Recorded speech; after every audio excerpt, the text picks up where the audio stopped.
Hello everyone, कैसे हैं आप सब। आज जिस वैकेंसी के बारे में मैं आप लोगों से बात करने जा रहा हूं वो आई है भारत हैवी इलेक्ट्रॉनिक्स लिमिटेड में। भेल, जैसा कि आप लोग जानते ही हैं कि पावर जनरेशन ट्रांसमिशन में, रिन्यूएबल एनर्जी में, डिफेंस में और काफ़ी पावर सेक्टर के जो प्रोजेक्ट्स हैं छोटे या बड़े, सब में भेल का काफ़ी ज़्यादा योगदान रहता ही है। और इस टाइम 150 से ज़्यादा प्रोजेक्ट्स भेल कर रहा है। वैकेंसी के बारे में बात करें तो वैकेंसी आई है सिविल इंजीनियर्स के लिए, और वो भी उन्हीं सिविल इंजीनियर्स के लिए जिनको ऑलरेडी 2 साल का एक्सपीरियंस कहीं ना कहीं का प्राइवेट या पब्लिक सेक्टर का है। तो जो फ्रेशर्स हैं वो इसमें अप्लाई नहीं कर सकते। वैकेंसी के बारे में बात करें तो ये एक फ़िक्स टेन्योर अपॉइंटमेंट है जो कि सिर्फ 2 साल के लिए है। 2 साल के लिए फ़िक्स टेन्योर का मतलब 2 साल बाद आप किसी भी तरीके का एक्सटेंशन का या फिर परमानेंट होने के लिए आप इसमें अप्लाई नहीं कर पाएंगे।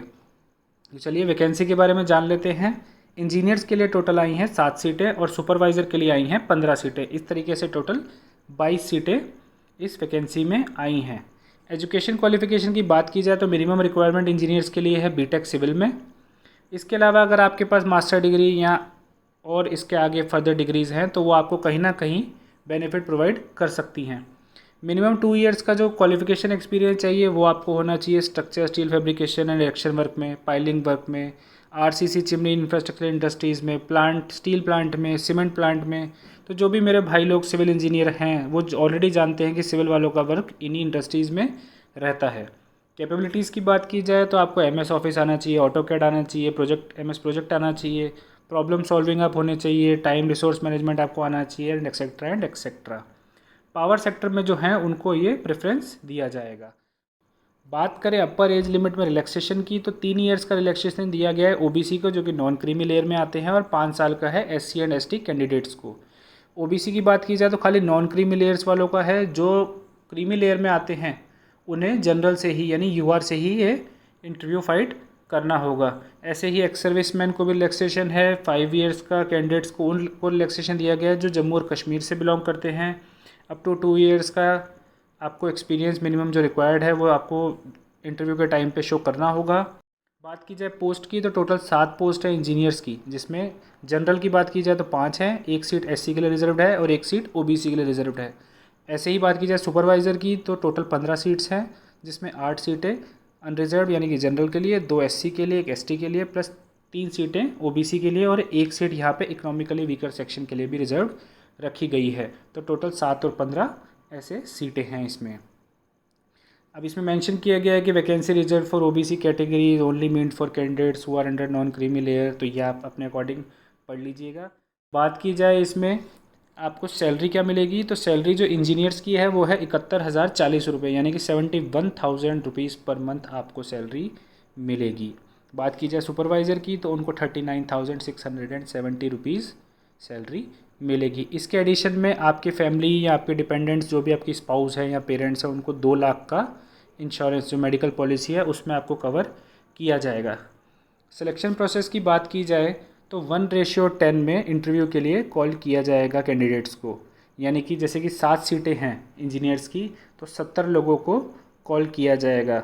इसके बाद भी अगर फॉर्म 70 से ज़्यादा आते हैं या मान लीजिए 100 फॉर्म आए या 150 फॉर्म आए तो वो आपको आपकी मेरिट बेसिस पे जो भी आपके मार्क्स सीजीपी है उस पे बेसिस पे जो मेरिट बनेगी उसके अकॉर्डिंग टॉप 70 जो स्टूडेंट्स होंगे जो कैंडिडेट्स होंगे उनको कॉल किया जाएगा। तो मोटा मोटा इस वैकेंसी में यही है कि ये टोटली इंटरव्यू बेस्ड वैकेंसी है। आपके पास मिनिमम 2 साल का एक्सपीरियंस होना चाहिए रिलेवेंट सेक्टर में, तो आप ये अप्लाई कर सकते हैं। ये इसके बारे में कुछ जनरल टर्म्स एंड कंडीशंस दी गई हैं जो आप पढ़ सकते हैं। बात की जाए फ़ीस की तो सारे कैंडिडेट्स जो कि एससी, एसटी और पीडब्ल्यूबीडी कैंडिडेट्स के एक्सेप्ट हैं यानी कि जनरल और ओबीसी को, उनको 200 रुपये की प्रोसेसिंग फ़ीस, 200 रुपीज़ की प्रोसेसिंग फ़ीस जमा करानी होगी, जो कि एसबीआई कलेक्ट के थ्रू या आप डिमांड ड्राफ्ट भेल के फेवर में एज़ पर प्रिस्क्राइब डिस्क्रिप्शन जो कि नीचे दिया गया है उसके अकॉर्डिंग आप डिमांड ड्राफ्ट बनवा के उनको भेज सकते हैं। इन्होंने पूरा अपना एड्रेस दे रखा है नीचे। इस एड्रेस पे आप या इस पेमेंट प्रोसीजर के थ्रू जो कि एसबीआई कलेक्ट के थ्रू होता है, स्टेट बैंक कलेक्ट के थ्रू आप करके इनको भिजवा सकते हैं।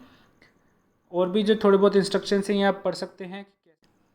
बात की जाए फॉर्म कैसे भरना है तो आप इनकी जो ऑनलाइन साइट है उस पर जा सकते हैं जो कि ये सामने दिख रही है PSER.BHEL.com या फिर careers.bhel.in। यहाँ जाएंगे तो आपको एक फॉर्म मिलेगा, उस फॉर्म को आप पूरा भर के डाउनलोड कीजिए, उस पर साइन कीजिए, अपनी फ़ोटोग्राफ पेस्ट कीजिए और उसके साथ में जो आपने डिमांड ड्राफ्ट बनवाया है जो कि भेल के फेवर में होगा, उस डिमांड ड्राफ्ट को या फिर आपने SBI कलेक्ट से जो आपका पेमेंट किया है उसकी जो एक्नॉलेजमेंट है, और जो फ्रॉम फार फ्लंग एरियाज़ लिखे गए हैं ये बेसिकली जम्मू एंड कश्मीर वाला एरिया है यहाँ जो। इसके अलावा बात की जाए तो उन्होंने अपना एड्रेस यहाँ पे मेंशन कर दिया है जिस पे आपको अपना फॉर्म और जो आपका डिमांड ड्राफ्ट है वो सेंड करना है। साथ में बात की जाए उसके जो एनवलप होगा उसके ऊपर आपको मेंशन करना है कि application for the post of engineer जो कि फिक्स टाइम मैन्योर सिविल है या फिर सुपरवाइज़र है वो आपको उनको भेजना है। बात की जाए तो आपको कैसे कॉल आएगा, तो आपको अपना जो मेल आपने मेंशन किया है उसको कंटिन्यूसली चेक करते रहना है। उसी पे आपका जो इंटरव्यू कॉल है उसका जो भी नोटिफिकेशन या जो भी वो लोग मेल आपको करेंगे उसके अकॉर्डिंग आपको इंटरव्यू का कॉल आएगा। बाकी ये बेसिक डिटेल्स हैं, आप नोटिफिकेशन में अच्छे से पढ़ लीजिएगा ये क्या क्या दे रखा है। Documents required at the time of interview, ये सबसे ज़्यादा इंपॉर्टेंट चीज़ है। जब भी आपका इंटरव्यू होगा तो आपको क्या क्या लेके जाना है, 10th के आपको सर्टिफिकेट लेके जाने हैं। अगर आप किसी कैटेगरी में हैं तो आपका SC ST सर्टिफिकेट, OBC का है तो OBC का सर्टिफिकेट, एक्सेट्रा एक्सेट्रा जो सर्टिफिकेट्स इस पर मैंशनड हैं, जैसे कि मार्कशीट्स हो गई आपको सारे सेमेस्टर्स की, डिग्री आपके पास जो है वो डिग्री, अगर आप रिलैक्सेशन मांग रहे हैं जम्मू एंड कश्मीर के हैं तो वो, तो ये सब आपको लेके जाने हैं। कैंडिडेट्स को मेडिकल सर्टिफिकेट भी बनवा के लेके जाना है जो कि गवर्नमेंट हॉस्पिटल या मेडिकल बोर्ड से अटैच करवा के ये आपको लेके जाना है। Documents in support of duration of work experience, तो ये भी एक इम्पॉर्टेंट चीज़ है क्योंकि 2 साल का मिनिमम एक्सपीरियंस मांगा है और किसी PSU का या किसी प्राइवेट सेक्टर का जो भी मांगा है तो आप वो प्रूव कैसे करेंगे। उसके लिए आपको ये जो डॉक्यूमेंट्स यहाँ पे लिखे गए हैं जैसे कि जॉइनिंग या relieving letter, experience certificate, salary certificate together with ITR and form 16 issued, ये सब चीज़ें आपको लेके जानी है। इंपॉर्टेंट डेट्स की हम बात करें तो आपका जो एप्लीकेशन सबमिशन करने की डेट है वो 4 तारीख से शुरू हो चुकी है यानी 4 सितंबर 2021। क्लोजिंग डेट जो है ऑनलाइन सबमिशन और एप्लीकेशन की वो है 24/9/2019 यानी कि 24 सितंबर 2021। 24 सितंबर तक आप एप्लीकेशंस फॉर्म भर सकते हैं और इसका प्रिंट आउट ले सकते हैं। फिर उस एप्लीकेशन को लास्ट डेट है जो फॉर्म उन तक पहुंच जाना चाहिए जो आप बाय पोस्ट भेजेंगे वो है 1/10/2021 यानी कि 1 अक्टूबर 2021। 1 अक्टूबर 2021 तक उनके पास वो फॉर्म आपका डिमांड ड्राफ्ट के साथ पहुंच जाना चाहिए। और जो कि दूर के एरिया हैं उनके लिए 8/10/2021 ये थोड़ा सा इसमें रिलैक्सेशन दिया गया है। तो यही है इस वैकेंसी के बारे में। आई होप आपको वैकेंसी अच्छे से समझ आ गई होगी। आशा करता हूँ आप ये चैनल लाइक करेंगे। धन्यवाद।